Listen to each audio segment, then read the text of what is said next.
사랑해서 결혼했고 같이 산다. 그런데 둘 사이에 균열이 생긴다. 남편이 밉고 싫다. 어느 날부터 아내가 나를 그림자 취급한다. 그래서 헤어지기로 한다. 이때 필요한 책이 있다. 가끔은 남편을 버리고 싶다. 심리상담사인 이재진이 쓰고 글로세움에서 발간했다. 작가는 우리는 잘 연출된 드라마나 영화를 볼 때 자신의 모습과 감정을 투사하기 마련이다. 슬픔과 고통과 카타르시스를 극중인물과 함께 느끼고 함께 눈물 흘린다.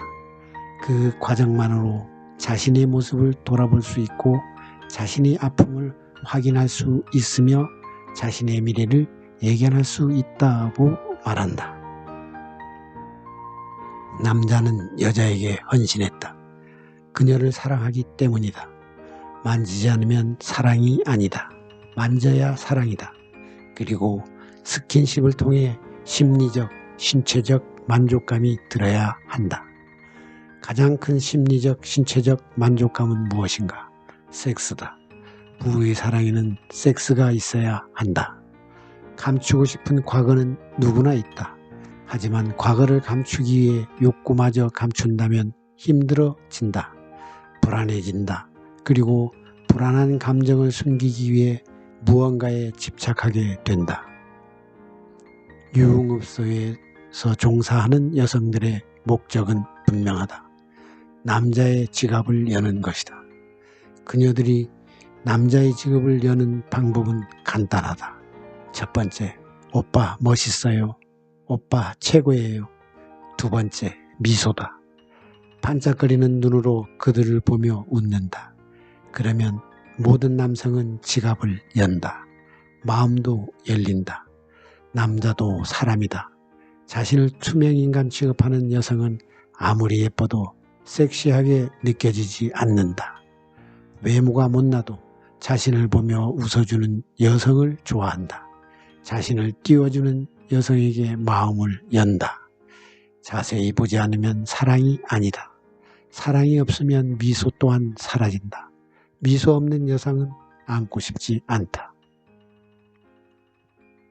영국 센트럴 랭커셔 대학교 심리학과 존 매닝 교수의 연구에 따르면 손가락 길이는 기질적인 남성성과 여성성을 설명한다. 여성성이 강한 사람은 두 번째 손가락이 네 번째 손가락보다 길고 남성성이 강한 사람은 네 번째 손가락이 두 번째 손가락보다 길다. 여성의 경우 일반적으로 두 번째 손가락이 네 번째 손가락보다 길다. 여성임에도 남성성이 강하다면 네 번째 손가락이 두 번째 손가락보다 길다. 모든 남성이 가지는 공통적인 집단 무의식이 있다. 품고 싶다, 지키고 싶다, 사냥하고 싶은 욕구다. 강한 여자 앞에선 남성의 자신감은 상실된다. 같은 학교, 같은 교사, 같은 수업을 들었는데 어떤 학생은 성적이 높고 어떤 학생은 성적이 낮다. 친구들과 잘 지내는 학생, 친구를 괴롭히는 학생, 괴롭힘을 당하는 학생이 있다. 같은 조직에서도 어떤 사람은 대인관계가 좋은 사람이 있는가 하면 어떤 사람은 늘 힘들어하는 사람이 있다. 사람마다 모두 상황을 받아들이는 정도가 다르다. 개개인이 지닌 마음이 면역력과 체력의 차이다. 힘든가? 힘들 때마다 스스로를 가볍게 여겨야 한다. 그리고 내가 나를 위안해야 한다. 내가 나를 위로하지 못하는데 누가 날 위로해 주겠는가? 내가 나에게 하지 못한 것 누구도 나에게 해줄 수 없다. 인간이란 존재는 다른 포유류와 다르다. 탄생 직후 스스로 할 수 있는 것은 아무것도 없다.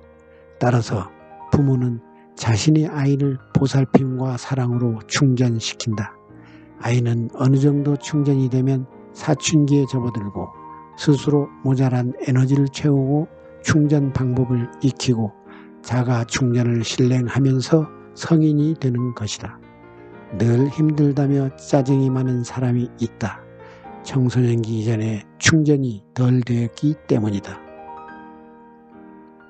이들이 행동을 관찰하면 배우자 또는 주변 사람들이 에너지를 채워주기 바라는 모습이 역력하다. 아직 성인이 되지 못한 모습이다. 힘든가? 그렇다면 스스로 충전시키는 방법을 익혀라. 내가 날 충전시키는 방법을 모르는데 타인이 어찌 당신의 충전 방법을 알아내겠는가?